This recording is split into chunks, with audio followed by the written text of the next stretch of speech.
एक कदम ईश्वर की ओर। निर्वाण प्रकरण उत्तरार्ध 99वां सर्ग।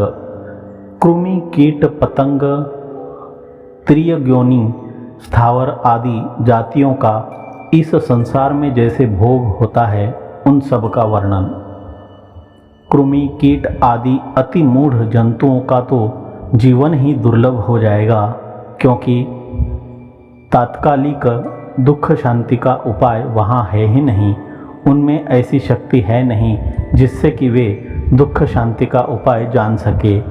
ऐसी स्थिति में वे किस तरह जीते हैं, यों श्री राम जी उनकी संसार स्थिति को जाति प्रसंग से जानने की इच्छा से पूछते हैं।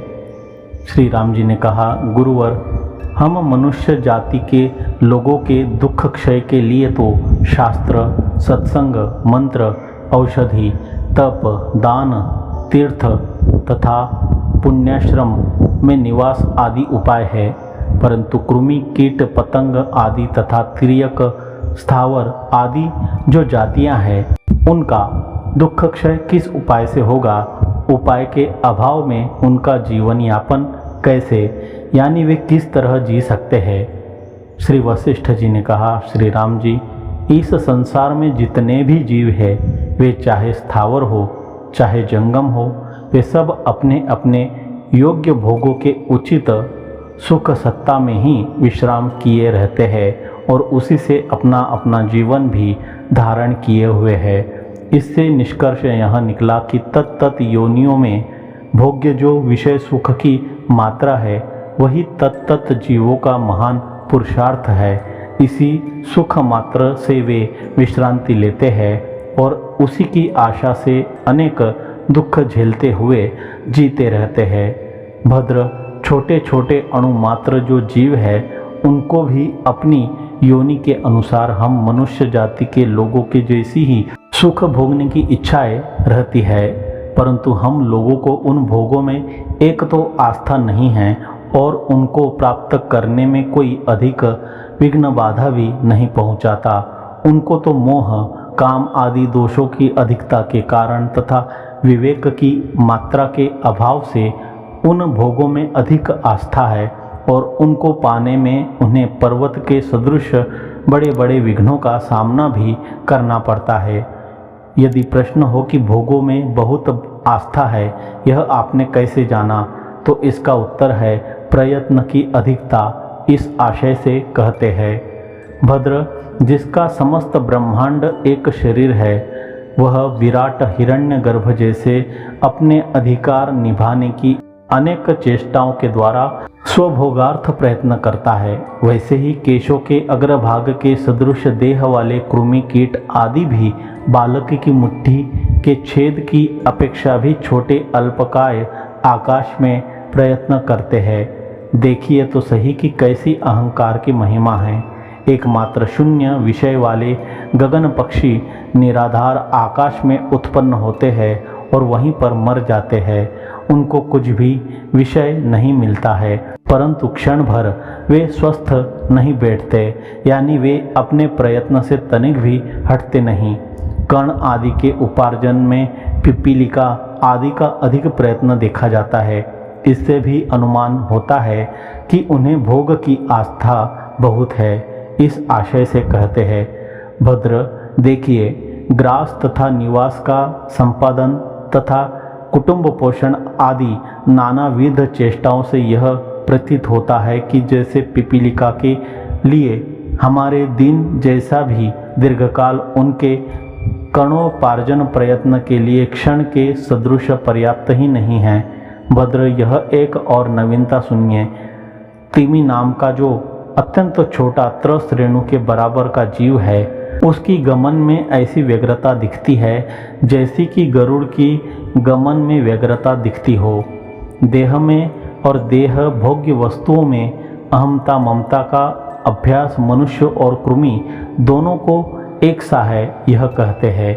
श्री राम जी, यह वह, मैं, यह मेरा है, वह मेरा है, इस तरह कल्पित अध्यास रूप जगत जैसे मनुष्यों के लिए अनेक ऊंचे गुणों के कारण अत्यंत आस्था का भाजन है, ठीक वैसे ही कृमि के लिए भी है। विषयों की आस्था के कारण आयु का जो निरर्थक क्षय हो जाता है, वह भी हम मनुष्य एवं कीट आदि का समान है। यह कहते हैं, देश काल क्रिया द्रव्य आदि विषयों की प्राप्ति के निमित्त व्यग्र बुद्धि से जैसे हम लोगों का जीवन जर्जर यानी क्षीण हो जाता है, वैसे ही व्रण कीटों का भी उक्त व्यग्र बुद्धि से जीवन क्षीण हो जाता है।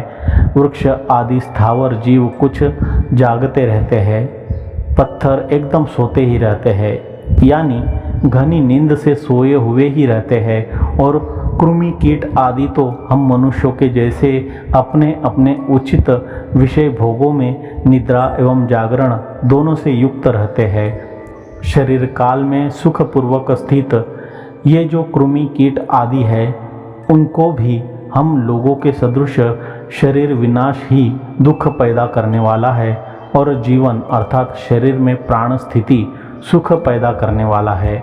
हम लोगों के भोग्य घर महल धन आदि को वे कैसे देखते हैं, इसे कहते हैं। जैसे बेचा गया पुरुष अन्य द्वीप को उदासीनता से मुग्ध दृष्टि होकर देखता है, वैसे ही पशु मृग आदि उनके अभोग्य घर आदि पदार्थों को उदासीनता से मुग्ध दृष्टि से देखते हैं। जैसे मनुष्य जाति के जीवों को संसार सुख दुख देने वाला है, वैसे ही त्रियज्ञोनि पशुओं को भी है। केवल भेद इतना है कि उत्कर्ष अपकर्ष बुद्धि के कारण गुण क्रिया विभाग वे नहीं जानते। बेचे गए मनुष्य की समानता पशु में बतलाते हैं। बैल आदि पशु जो नाथे जाते हैं, मन से भीतर भीतर सुख दुख से खींचे जाते हैं, और बाहर से नाथ रज्जु के द्वारा नासिका प्रदेश से खींचे जाते हैं। यों दोनों ओर पराधीनता से खींचे जा रहे भी वे कुछ भी अपना दुख हरने या प्रकट करने में समर्थ नहीं होते। ठीक इसी तरह के द्वीपांतर में बेचे गए पामरजन अर्थात गुलाम भी होते हैं, इसलिए दोनों की समता है ही। वृक्ष आदि के सुख दुख के अनुभव की प्रणाली हमारे सुख दुख के अनुभव के अनुरूप ही है, ऐसा उपादन करते हैं। सुकुमार त्वचा वाले हम लोग जब निद्रा देवी की गोद में अचेत होकर सोए रहते हैं, तब यदि अत्यधिक शीत गर्मी मच्छर खटमल आदि हमें तंग करते हैं, तो सुख शून्य नींद में हमें जैसे महाक्लेश का अनुभव होता है, वैसे ही महाक्लेश का अनुभव पेड़ पौधे अंकुर आदि को होता है। श्लोक में अंकुर का ग्रहण अति सुकुमार होने के कारण उसे कृमि कीड़ों आदि के काटने पर अत्यंत क्लेश होता है, यह सूचित करने के लिए है। पूर्व में जो यह कहा था कि हम लोगों की भांति ही पशु मृगादि को भी संसार सुख और दुखदायक है, किंतु वे पदार्थों के गुण क्रिया उपयोग अर्थात इसमें यह गुण है, यह इस कार्य के उपयोगी है आदि विवेचन से जिससे उत्कर्ष और अपकर्ष का ज्ञान होता है, सर्वथा कोरे है, इस बात को उपादन के द्वारा अनुभव में चढ़ाते हैं। जैसे देश विप्लव के समय पलायन द्वारा दौड़ना आदि गति के लिए कुश काटे जली हुई बालू पर चलना बोझ ढोना आदि मुसीबतों पर पड़े हुए हम लोगों को चारों ओर से भय की आशंकाओं से पूर्ण पदार्थ ज्ञान होता है, वैसा ही पदार्थ ज्ञान पक्षी सर्प आदि तिर्यक योनि वाले जीवों को भी सदा होता है। यदि मन विकल्प ज्ञान से शून्य हो तो आह्लाद स्वरूप आत्मानंद में और भोजन निद्रा मैथुन आदि से होने वाले सुखों में इंद्र और कीड़े की मन की प्रसन्नता रूप सौम्यता एक सी है। केवल विकल्प ही दोनों के लिए इंद्र और कीड़े के लिए हिमालय के समान अलंघ्य है। राग द्वेष भय आहार और स्त्री संग जनित सुख और दुख तथा जन्म मरण के समय होने वाला क्लेश इंद्र और कीड़े का समान है, उसमें तनिक भी अंतर नहीं है। शास्त्र, वेद्य, पुण्य, पाप, ब्रह्म तत्व आदि तथा अतीत और भावी पदार्थों के सिवा शेष ज्ञान, नेवला, सांप, सियार, हाथी आदि को शास्त्रगम्य धर्म, अधर्म, आत्म तत्व, अतीत, अनागत आदि पदार्थों का ज्ञान नहीं होता। मनुष्य को हो सकता है। इसके अतिरिक्त ज्ञान जैसा मनुष्य को है वैसा ही नेवला आदि को भी है। तो पर्वत आदि कैसे अनुभव करते हैं, इस आशंका पर कहते हैं गाढ़ निद्रा वाले अर्थात सुषुप्ति में स्थित वृक्षादि की अत्यंत मूढ़ भाव से जो अपने में स्थिति है उसका पाषाण आदि अचल पदार्थ अनुभव करते हैं, और जो हिमालय, सुमेरु आदि तत्वज्ञानी पर्वत है वे तो अखंड चिदाकाश का अनुभव करते हुए सदा समाधि में स्थित है। इस प्रकार न तो वृक्ष आदि जीवों की दृष्टि से जगत की कल्पना हो सकती है क्योंकि वे गाढ़ निद्रा में मग्न हैं, न पर्वत आदि जीवों की दृष्टि से जगत की कल्पना हो सकती है क्योंकि वे आत्मसत्ता में स्थित है। जंगम जीवों में भी तत्वज्ञानियों की दृष्टि से जगत की कल्पना नहीं हो सकती है, कारण वे तो चिदाकाश स्वरूप ही है। हाँ, कुछ अज्ञानी जंगम जीवों की दृष्टि से जगत की कल्पना हो सकती है, किंतु उनकी दृष्टि उक्त बहुत से लोगों की दृष्टि से विरुद्ध जगत सत्ता की सिद्धि नहीं कर सकती। इस आशय से कहते हैं वृक्ष आदि गाढ़ निद्रा में हैं और पर्वत आदि अपनी सत्ता में स्थित है। जो जंगम जीव है वे भी सुषुप्ति, मरण, मूर्छा, मोक्ष आदि अवस्थाओं में चिदाकाश रूप ही है। जंगम जीवों में से किन्हीं को कभी अर्थात स्वप्न में अर्ध विकास से और कभी जागृत अवस्था में पूर्ण विकास से भासमान भी जगत बहुतों की दृष्टि के अनुरोध से चिदाकाश ही है। जो पर्वत आदि सत्ता और जो वृक्षों की निद्रा है वह द्वैत ज्ञान विहीन होने के कारण अखंड चिद्रूप ही है, इसलिए उनकी दृष्टि से जगत एक अज्ञान उपाहित चिन्मात्र ही है। औरों की दृष्टि से भी आत्म तत्व जब तक परिज्ञात न हो तभी तक जगत है। आत्म तत्व का परिज्ञान होने पर तो न तुम हो, न मैं हूँ, न जगत सत्ता ही है, न असत्ता है और न जगत का प्रागभाव ही है, यानी किसी कोटि में जगत की स्थिति नहीं है। शीला के समान ठोस, शांत, अपने स्वरूप से अप्रच्युत, उत्पत्ति नाश से रहित, निर्दोष ब्रह्म ही यह सब कुछ है। वह जैसे निद्रा आत्मा में ही स्वप्न जगत वैचित्र की कल्पना करती है, वैसे ही अज्ञानियों की दृष्टि से अपने में ही जगत वैचित्र्य की कल्पना कर रहा है। वास्तव में वह निर्विकार है, परमार्थ दृष्टि से तो सदा ही एक रूप है। यह कहते हैं सृष्टि के पहले सृष्टि आदि जगत जैसे एक रूप ही स्थित था, वर्तमान काल में भी वैसे ही स्थित है और आगे भी अनंत काल तक वैसे ही स्थित रहेगा। सच्चिद आनंद रूप उसके आत्मत्व आदि भेद भी नहीं है क्योंकि कोई व्यावर्त नहीं है। फिर और भेद क्यों कर होंगे, यह कहते हैं न तो आत्मता है, न परता है, न जगता है, न मौनता है, न मौनिता है। बहुत क्या कहे, उस सद्रूप में कुछ भी उत्पन्न नहीं है। आप अपने स्वरूप में ही स्थित रहिए, मैं भी अपने स्वरूप में ही स्थित हूँ। परम आकाश में सुख और दुख का नाम नहीं है और पराकाश अर्थात ब्रह्म प्रकाश के सिवा यहाँ कुछ नहीं है। जरा बतलाइए तो सही, स्वप्न नगर में परमाकाशता को छोड़कर क्या है? निर्मल निर्विकार शांत चिदाकाश ही तो स्वप्न नगर है। केवल अज्ञान ही उसमें भ्रांति उत्पन्न करने वाला है। जब पर ब्रह्म का परिज्ञान हो जाता है तब अज्ञान का भी कहीं पता नहीं रहता। जब जगत रूपी स्वप्न का ज्ञान हो जाता है तब उसमें कुछ भी सत्यता नहीं रहती। जगत के प्रति अभिनिवेश अर्थात आसक्ति वंध्या पुत्र में स्नेह करने के सदृश ही उपहासास्पद है। स्वप्न काल के ज्ञात होने पर प्रत्येक अणु में जगत स्वप्न की संभावना होती है, किंतु प्रबोधावस्था में जिसका कुछ अस्तित्व नहीं रहता उसकी क्या तो उपादेयता है और क्या उसका आदर किया जाए। जिस वस्तु की प्रबोध अवस्था में कुछ भी सत्ता नहीं है वह अबोधावस्था में भी कहीं पर नहीं है। जो अप्रबोध अवस्था में उसकी प्रतीति होती है वह अज्ञता ही है, अर्थात अज्ञान ही उसकी प्रतीति के रूप से प्रसिद्ध होता है। न तो वर्तमान सच है, न भविष्यत सच है और न भूतकाल ही सच है, न अज्ञान सच है और न उनका ज्ञान सच है। ये सब वस्तुएं अज्ञानवश ही प्रतीत होती है, वास्तव में कुछ नहीं है। ऐसी स्थिति में मिथ्या देह आदि के मिथ्या शत्रुओं द्वारा नष्ट किए जाने पर भी उन दोनों के अधिष्ठान रूप आत्मा का कुछ भी नहीं बिगड़ा, यह कहते हैं।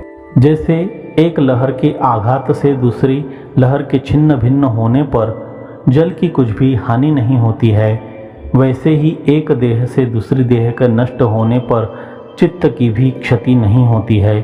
आकाश रूप चित्त में ही देह ऐसा भ्रमात्मक ज्ञान ही पैदा होता है। ऐसी अवस्था में भ्रमात्मक ज्ञान रूप देह के नष्ट होने पर क्या नष्ट हुआ? ज्ञान घन चिदाकाश ही स्वप्न जगत रूप से प्रसिद्ध है। चूँकि यह जगत स्वप्न जगत के समान पृथ्वी आदि से शून्य है, इसलिए स्वप्न रूप है। पूर्व चित्त के स्वप्न से सृष्टि के आदि में पृथ्वी आदि पदार्थ बुद्धि का उदय हुआ। स्वप्न के पदार्थ में सत्यता बुद्धि काल्पनिक है, वास्तविक नहीं है। इस प्रकार पूर्व से पूर्वतर अनादि प्रवाह रूप स्वप्न के अवयवों में मूढ़ों ने सत्य पृथ्वी आदि की कल्पना ऐसे ही कर डाली जैसे कि आधुनिक असत्य वस्तु से सत्य कल्पना की जाती है। वह भ्रांति वैसी बद्ध मूल हुई कि निपट असत्य होती हुई भी परम सत्यता को प्राप्त हो गई। किंतु परम सत्य चिति तो अत्यंत निर्मल है, उसमें जड़ता रूप मल का रत्ती भर भी संबंध नहीं है। असत्य स्वरूप जगत भ्रांति को मूढ़ों ने अपनी कपोल कल्पना से सच सी मान लिया है। यो ईव से सत्य से उपमित कर उपमा द्वारा भ्रांति कल्पना में सत्यार्थ कल्पना की समानता दिखलाई। वह तभी संभव हो सकती है जब पहले सत्य पदार्थ रहे हो, उनका अनुभव भी हुआ हो और इस समय उनका स्मरण करता भी हो। दूसरी हालत में यह संभव नहीं है, ऐसा कहते हैं। वास्तव में अपने स्वरूप से अच्युत सच्चिदानंद रूप सर्वव्यापक ब्रह्म ही स्थित है। सत्यता रूप पृथ्वी आदि कुछ भी पहले कभी नहीं रहा। ऐसी परिस्थिति में जब उसके अनुभव की सर्वथा असिद्धि है, तब उसका स्मरण करने वाला या विस्मरण करने वाला भला कौन होगा? तब असत्य पदार्थ में अत्यंत अप्रसिद्ध सत्यता की समानता का प्रतिबोधक क्या होगा? ऐसी आशंका पर स्वप्रकाश सत्य स्वरूप का अज्ञान ही असत्यत्व में सत्यत्व के सादृश्य का प्रतिबोधक है, यह कहते हैं।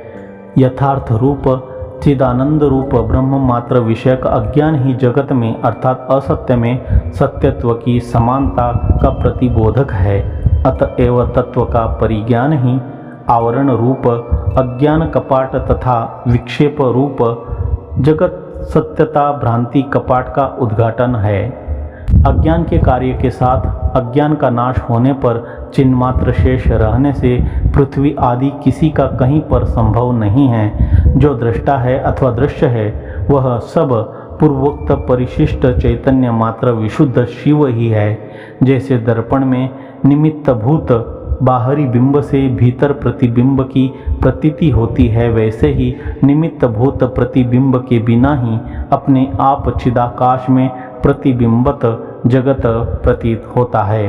दर्पण के दृष्टांत से विवक्षित अंश को कहते हैं। जैसे दर्पण के अंदर दिख रहा भी बिंब वास्तव में कुछ नहीं है, वैसे ही चिदाकाश में प्रतीत हो रहा भी विश्व परमार्थ दृष्टि में कुछ भी नहीं है। जो वस्तु शास्त्रीय विचार से प्राप्त होती है, जिसकी स्थिति प्रमाण रूप कसौटी से प्रमाणित है वही सत्य है, उससे अन्य तो प्रतिभास मात्र है। वह तीनों कालों में सत्ता शून्य है, न भूतकाल में था, न वर्तमान में है और न भविष्य में होगा। भला वह सत्य कैसे हो सकता है? यदि जगत असत है तो वह व्यवहारार्थ क्रिया के योग्य कैसे है, इस शंका पर कहते हैं कुछ भ्रमात्मक वस्तुएं भी अर्थ क्रियाकारी देखी जाती है। जैसे स्वप्न स्त्री असत्य होती हुई भी मनुष्यों की सत्य वीर्य विसर्जन रूप अर्थ क्रिया करती ही है। अहम आदि जगत की शोभा प्रतिभासिक ही है, अन्य प्रकार की नहीं है। जो जगत का भान है वह आत्मा स्वरूप चैतन्य का प्रकाश ही है, अन्य नहीं है। उस भान का व्यावर्तक दृश्य रूप यदि भान से पृथक माना जाए तो शून्य ही ठहरेगा, यदि भान रूप माना जाए तो भान का व्यावर्तक न होने से चिदाकाश रूप ही होगा। इस प्रकार विचार करने पर जगत का रूप कुछ भी सिद्ध नहीं होता। ऐसी परिस्थिति में कहाँ मैं हूँ, कहाँ विश्व शोभा है, कहाँ आप है और दृश्य दृष्टियाँ ही कौन है? हे श्री राम जी, उदारमति आपकी जो पूर्वोक्त विज्ञान दृष्टि से चिन्मात्र स्वरूप है, देह के विनाश से मरकर फिर अन्य देह की उत्पत्ति है, यानी मुक्ति नहीं है, तो क्या हानि हुई? क्योंकि दुख गंध विहीन निरतिशय आनंद रूप चैतन्य का नाश और उत्पत्ति से तनिक भी स्पर्श नहीं है। यदि मरकर पुनः उत्पत्ति नहीं होती, मुक्ति होती है तो भी सर्व प्रपंच का उपशम ही है। इसलिए उक्त दोनों ही पक्षों में तनिक भी दुख की प्राप्ति नहीं है। तब मूर्ख को मरण और जन्म में क्यों कर दुख प्राप्त होता है? ऐसा यदि कोई प्रश्न करे तो उसके प्रति उस दुख प्राप्ति का मूर्ख को ही अनुभव होता है, ऐसा कहते हैं। मूर्ख को जिस प्रकार का दुख होता है उसे मूर्ख ही जानता है, वह हम लोगों की जानकारी के बाहर की बात है। देखिए ना, जिसे मृग तृष्णा रूपी नदी के जल में मैं मछली हूँ यो अपनी मछली रूपता का अनुभव होता है, वही तो उसकी अर्थात मृग तृष्णा रूपी नदी की चंचल लहरों का लहराना जानेगा। किंतु जिसे मृग तृष्णा नदी की भ्रांति नहीं है वह कैसे जानेगा? तत्वज्ञ की दृष्टि से तो केवल चिदाकाश ही तुम मैं आदि रूप संपूर्ण जगत बनकर प्रकाशमान होता है। देखिए ना, आत्मा ही डालियाँ, उनकी चोटियाँ, उनकी टहनियाँ, उनके पत्तों और फलों के रूप धारण द्वारा संकल्प वृक्ष बनकर मनोराज्य में प्रकाशमान होता है। 99वां सर्ग समाप्त।